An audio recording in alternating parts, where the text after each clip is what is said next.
मैं लोगों को यही करना चाहूँगा कि पिछले 15 साल से जिसको आपने यहाँ पे राजनीति करने के जिताने की कोशिश की है और 30 साल से महापालिका की सत्ता होने के बावजूद आपकी एक भी समस्या दूर हुई नहीं है, तो एक मौका मुझे दीजिए और परिवर्तन करिए। मैं वादा करता हूँ ये सारे समस्या को दूर करने का पूरा प्रयास करेंगे।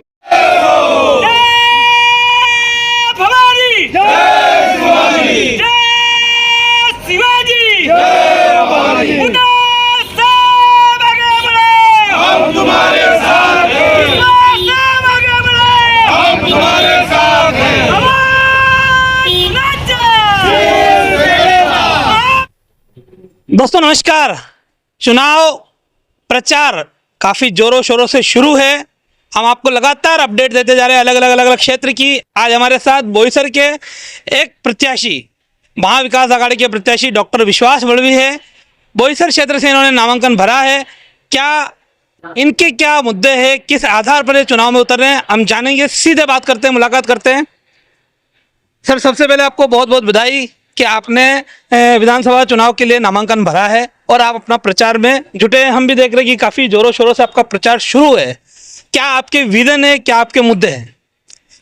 इस भाग में बहुत बड़ी संख्या में लोग यहाँ पे बढ़ गए हैं और शहरीकरण बहुत बढ़ गया है और उनके जो बेसिक मूलभूत सुविधा है वो अभी तक महापालिका उनको पहुँचा नहीं पाई है। जैसे कि आप देखेंगे कि बहुत सारी जगह पे रास्ते ही नहीं है, तो घर तक पहुंचने का रास्ता नहीं है, रास्ते को लग के गटर की ज़रूरत है, वो गटर वहाँ पे नहीं है, पीने का पानी भी यहाँ पे नहीं है, बिजली की समस्या है, ये मूलभूत सुविधा है। इसके अलावा हमारा विजन ये है कि हर मोहल्ले में हम मुफ्त क्लिनिक, जैसे अभी मोहल्ला क्लिनिक करके सरकार की स्कीम है, वो अभी तक यहाँ किसी भी भाग में आई नहीं है। एक डॉक्टर होने के नाते अवश्य मैं एक विधायक बनूंगा तो मैं ये हर मोहल्ले में एक मुफ्त सरकारी क्लिनिक खोलने का प्रयास करूंगा। और जितने भी यहाँ पे अनधिकृत घर है जो बने कई सालों से बसे हुए हैं, उनको हमेशा डर लगा रहता है कि महापालिका क्षेत्र में महापालिका कुछ कार्रवाई करेगी, तो वो डर हमको उनके मन से निकाल देना है। जो कई सालों से यहाँ बसे हुए हैं उनके घर को अधिकृत कर देना है शासन के माध्यम से। पानी का यहाँ समस्या है। हर घर, जहाँ पे घर है वहाँ पे पानी मिलना ही चाहिए, तो हर घर के यहाँ पे पानी जोड़ने का जो शासन का निर्णय है वो हम लागू करेंगे विधायक बनने के बाद। और इस पूरे परिसर में महापालिका क्षेत्र में बच्चों को खेलने के लिए उद्यान की जरूरत है। यहाँ पे कहीं भी आप एक भी उद्यान मुझे पूरे एरिया में दिखता नहीं है, उनको बेसिक सुविधा है नहीं। इंग्लिश मीडियम के स्कूल, सरकारी मुफ्त स्कूल यहाँ पे खोलने की ज़रूरत है। यहाँ पे अलग अलग भाषा के लोग रहते हैं लेकिन इंग्लिश मीडियम का स्कूल कहीं भी नहीं है।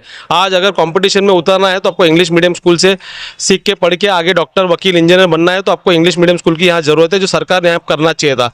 ये सारे मूलभूत सुविधा को लेकर हम लोगों के बीच में जा रहे हैं। आप चिकित्सा क्षेत्र से है और एक नारा है कि पहला सुख निरोगी काया। अगर इंसान का शरीर निरोगी काया वाला है तो वो सुखी है।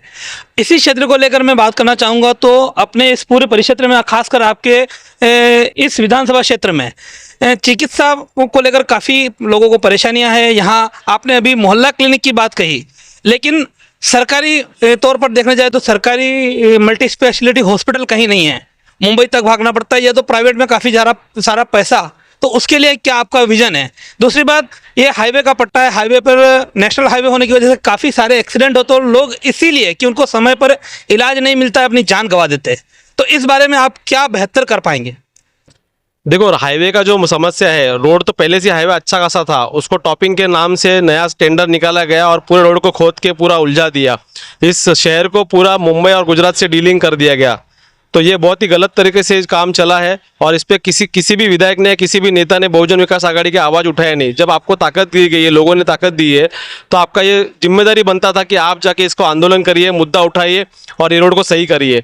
यहाँ से सीधा आदमी तो पहुँच ही सकता, पेशेंट तो दूर की बात है। अस्पताल यहाँ पे जैसे पालघर एरिया में ग्रामीण भाग में 200 बेड का हॉस्पिटल पिछले 5 साल से बन रहा है, अभी तक बन नहीं पाया है।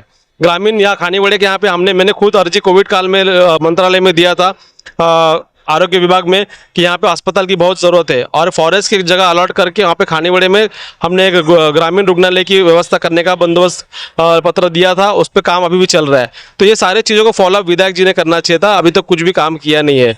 तो लोगों का बहुत सारा समस्या है, यहाँ सुनने के लिए कोई है नहीं। तो मैं सोचता हूँ कि काफ़ी टाइम से लोग अभी बदलाव चाहते हैं, तो बदलाव के माध्यम से मुझे बहुमत से जिताएंगे, ऐसी मेरी आशा है। लोकसभा में भले ही आपकी हार हुई, लेकिन महाविकास आघाड़ी को लोगों ने काफ़ी मतों से अपना सहयोग दिया है। लोकसभा को देखते हुए विधानसभा में आपका क्या अनुमान है, और आपके मुख्य प्रतिद्वंदी कौन है, क्या क्या चैलेंज है? लोकसभा में हम लोग हारे नहीं है। अगर आप देखेंगे तो 4.25 लाख वोट हम लोग महाविकास आघाड़ी को मिले हैं। यहाँ पे बहुजन विकास आघाड़ी जो भाजपा की बी टीम है, उसी ने ये पूरा खेला किया। भाजपा के साथ मिलके हमारे महाविकास आघाड़ी के प्रत्याशी को हराने की कोशिश की है। ये पिछले 5 साल से बहुजन विकास आघाड़ी भाजपा के साथ मिलके उनको सपोर्ट करके हर बार यही काम करती है। तो लोगों को मैं आग्रह करना चाहता हूँ कि इस बार सोच समझ के वोट करिए। दोनों भी पार्टी, शिंदे गठ की और ये बहुजन विकास आघाड़ी, दोनों भी भाजपा की टीम है। तो संभाल के सोच समझ के वोट करिए। ये तो आप आरोप कर रहे हैं, आपने क्यों प्रयास नहीं किया कि आप आगे निकल पाए? नहीं, आप महाविकास आघाड़ी के सभी घटक पक्ष, कांग्रेस पार्टी बोलिए, अखिलेश यादव जी की समाजवादी पार्टी बोलिए, शरद पवार जी की राष्ट्रवादी पार्टी बोलिए, उद्धव साहब की शिवसेना बोलिए, सभी कार्यकर्ताओं ने दिलो जान से मेहनत करके लोगों तक पहुंचे हैं और काफ़ी अच्छे मत मिले हैं, 4.25 लाख वोट। आपके साथ देखा जाए तो घटक दल, महाविकास आघाड़ी के घटक दल के लोग दिखाई दे रहे हैं, लेकिन ये समन्वय नाला सोपारा में बराबर नहीं दिखता। ऐसी हमारी ग्राउंड रिपोर्ट हमें कहती है। संदीप पांडे जी हो, उनके साथ समन्वय नहीं है। तो क्या इस तरह से बिना समन्वय के महाविकास आघाड़ी अपनी स्थिति मजबूत कर पाएगी? नहीं, हर विधानसभा में सारे समन्वयक पार्टी अपने मजबूती से एक दूसरे के लिए खड़े हैं। जैसे बोईसर में यहाँ पे सभी समाजवादी पार्टी के सारे नेता हमारे साथ खड़े थे। कल प्रचार में कांग्रेस के पार्टी के लोग, वो पदाधिकारी हमारे साथ है। राष्ट्रवादी शरद पवार जी के गठ के हमारे साथ में खड़े। तो सभी पार्टी के लोग हर विधानसभा में ताकत से खड़े हैं। अभी आने वाले काल में सभी बड़े नेता की सभा है। उद्धव जी की सभा पालघर जिले में 17 तारीख को होने जा रही है। यहाँ पे कांग्रेस पार्टी की तरफ से खड़गे साहब और इतर और अन्य नेता, अखिलेश यादव जी की भी सभा में हम लगने का उम्मीद है। अंत में क्या आप कहना चाहेंगे हमारे चैनल के माध्यम से? मैं लोगों को यही करना चाहूँगा कि पिछले 15 साल से जिसको आपने यहाँ पे राजनीति करने के जिताने की कोशिश की है और 30 साल से महापालिका की सत्ता होने के बावजूद आपकी एक भी समस्या दूर हुई नहीं है, तो एक मौका मुझे दीजिए और परिवर्तन करिए। मैं वादा करता हूँ ये सारे समस्या को दूर करने का पूरा प्रयास करेंगे। तो आपने सुना डॉक्टर विश्वास वड़वी जी ने किस तरह से लोगों से समर्थन मांगा है कि आप हमें समर्थन कीजिए और हम जरूर आपकी समस्याओं को आगे उठाएंगे। ये खुद मेडिकल फील्ड से है और हमने इनसे बात की, आपने सुना है। अब आने वाले समय में देखा जाएगा कि परिणाम क्या आता है। मैं हमेशा कहता आया हूँ कि परिणाम कोई भी आए, लेकिन जिसने ये हिम्मत की कि अपना नामांकन भरा तो वो एक मायने में विधायक है। तो ये तो जनता ही तय करेगी कि विधायक कौन चुना जाता है, लेकिन जिसका विजन अगर वाकई अच्छा है तो उसको मौका देने में कोई बुराई नहीं है। फिलहाल आज के लिए हम यहीं पे रुकते हैं। आज के लिए अभी के लिए इतना ही। नमस्कार, जय हिंद, जय महाराष्ट्र। हमारे चैनल सैफ न्यूज़ लाइव पर अपने व्यापार और सेवा से संबंधित विज्ञापन प्रसारण हेतु दिए गए मोबाइल नंबर पर संपर्क करें।